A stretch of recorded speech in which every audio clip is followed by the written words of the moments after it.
আপনার কি ৯০ দশকের বাংলা সিনেমার জনপ্রিয় নায়িকাদের কথা মনে আছে?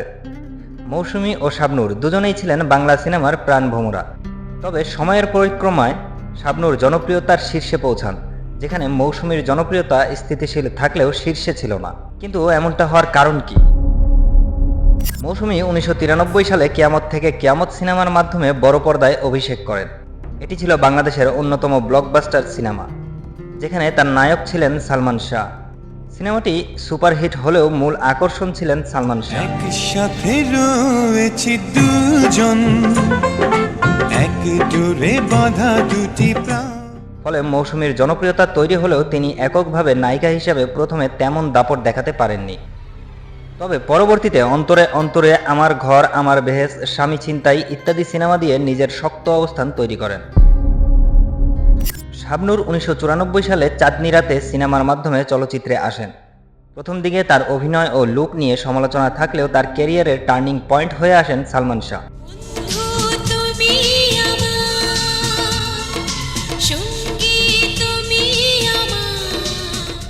তার সঙ্গে জুটি করার পর শাবনূরের জনপ্রিয়তা দ্রুত বেড়ে যায়। তোমাকে চাই, স্বপ্নের ঠিকানা, সুজন সখী, বিক্ষোভ এই ধরনের সিনেমাগুলো তাকে এককভাবে জনপ্রিয় করে তোলে। সালমানের সঙ্গে তার রসায়ন দর্শকদের এতটাই মুগ্ধ করে যে তারা নতুন ড্রিম জুটি হিসেবে স্বীকৃতি পান। মৌসুমী ছিলেন অনেকটা সৌম্য ও মার্জিত নায়িকা। তার চেহারায় বাঙালি নারীর ঐতিহ্যবাহী রূপ ফুটে উঠত, যা তাকে পারিবারিক ও রোমান্টিক চরিত্রে মানানসই করে তুলেছিল। মৌসুমীর অভিনয় ছিল অনেক সংযত ও আবেগঘন।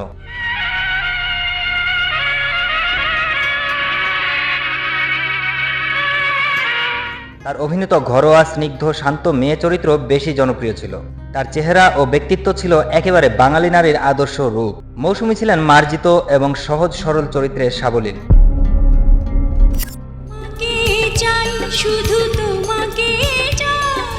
শাবনূর ছিলেন প্রাণবন্ত, কৌতুকপূর্ণ এবং আবেগপ্রবণ চরিত্রে বেশি জনপ্রিয়। তিনি হাসি খুশি এবং মজার চরিত্রে দুর্দান্ত মানিয়ে যেতেন। তার কণ্ঠস্বর ও সংলাপ বলার বিশেষ ভঙ্গি ছিল অত্যন্ত আকর্ষণীয়, যা দর্শকদের আবেগের সঙ্গে গভীরভাবে সংযুক্ত করত, যা তার ছবির প্রতি আলাদা আকর্ষণ করে তুলত। হঠাৎ করে সালমান শাহের রহস্যজনক মৃত্যু বাংলা চলচ্চিত্রের মোড় ঘুরিয়ে দেয়। সালমান শাহের মৃত্যুর আগে মৌসুমী ও শাবনূর দুজনেই তার সঙ্গে সমান তালে জনপ্রিয় ছিলেন। মৌসুমী সালমানের মৃত্যুর পর খুব একটা জুটি গড়তে পারেননি এবং তার ক্যারিয়ারের কিছুটা ধীরগতি আসে, কারণ তিনি মূলত সালমানের সঙ্গেই বেশি জনপ্রিয় ছিলেন। শাকিল খান, রিয়াজ বা ফেরদৌসের সঙ্গে কাজ করলেও সেই জাদু তিনি আর ধরে রাখতে পারেননি। এছাড়াও মৌসুমী জনপ্রিয় হলেও তার অভিনয়ে সেই অতিরিক্ত আবেগময়তা এবং প্রাণচাঞ্চল্য ছিল না।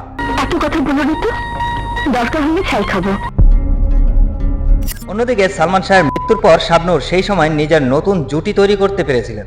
শাবনূর সালমানের মৃত্যুর পরও রিয়াজ, ফেরদৌস, সাকিব খান সহ নতুন প্রজন্মের নায়কদের সঙ্গে দারুণ জনপ্রিয়তা পান। মৌসুমী খুব দ্রুতই বিয়ে করে সংসারে মনোযোগ দেন। ১৯৯৬ সালে চিত্রনায়ক ওমর সানির সঙ্গে তার সংসার জীবনের শুরু। এরপর থেকে পরিবারের বেশি সময় দিতে থাকেন, যার ফলে ধীরে ধীরে সিনেমায় তার উপস্থিতি কমতে থাকে। তবে ২০০৩ সালের পর থেকে তিনি পরিচালনা ও প্রযোজনার দিকে ঝুঁকে যান। তবে শাবনূরের বিষয়টা ছিল সম্পূর্ণ ভিন্ন। শাবনূর বিয়ে করেন অনেক পরে, প্রায় ক্যারিয়ারের শেষ পর্যায়ে গিয়ে। তিনি দীর্ঘদিন অবিবাহিত ছিলেন, ফলে তিনি পুরোপুরি ক্যারিয়ারে মনোযোগ দিতে পেরেছিলেন এবং একটানা কাজ করেছেন। এছাড়াও শাবনূর ছিলেন খুবই ইমোশনাল এবং তার অভিনয়ে এক ধরনের চার্ম ছিল, যা দর্শকদের কাছে তাকে দীর্ঘদিন ধরে জনপ্রিয় করে রেখেছিল। ২০০০ সালের পর যখন নতুন প্রজন্মের নায়িকা আসতে শুরু করে, তখনও শাবনূর শীর্ষে ছিলেন। মৌসুমীর তখন জনপ্রিয়তা স্থিতিশীল থাকলেও শাবনূরের মতো নতুন জুটির সঙ্গে খাপ খাওয়াতে পারেননি। শাবনূর প্রায় ১৫ থেকে ২০ বছর সুপারস্টার অবস্থায় ছিলেন, কিন্তু মৌসুমীর জনপ্রিয়তা ৮ থেকে ১০ বছর পর ধীরে ধীরে কমতে থাকে। মৌসুমী ও শাবনূর দুজনেই বাংলা চলচ্চিত্রের জন্য অনেক বড় অবদান রেখেছেন। তবে ক্যারিয়ারের দীর্ঘস্থায়িত্ব, দর্শকদের সঙ্গে সংযোগ এবং সালমান শাহের মৃত্যুর পরেও জনপ্রিয়তা ধরে রাখা, এসব কারণে শাবনূর এগিয়ে যান। তবে এটি মানতে হবে যে দুজনেই স্বতন্ত্র স্টাইলের অভিনেত্রী ছিলেন এবং তাদের নিজস্ব দর্শক জনপ্রিয়তা ছিল। তাদের আবেগময় অভিনয় এবং ক্যারিয়ারের ধারাবাহিকতার কারণে বেশি জনপ্রিয় হয়েছেন। আপনার কাছে কার অভিনয় সবথেকে জনপ্রিয় ছিল? কমেন্ট করে আমাদের জানাতে ভুলবেন না। দেখা হবে পরবর্তী ভিডিওতে। ধন্যবাদ।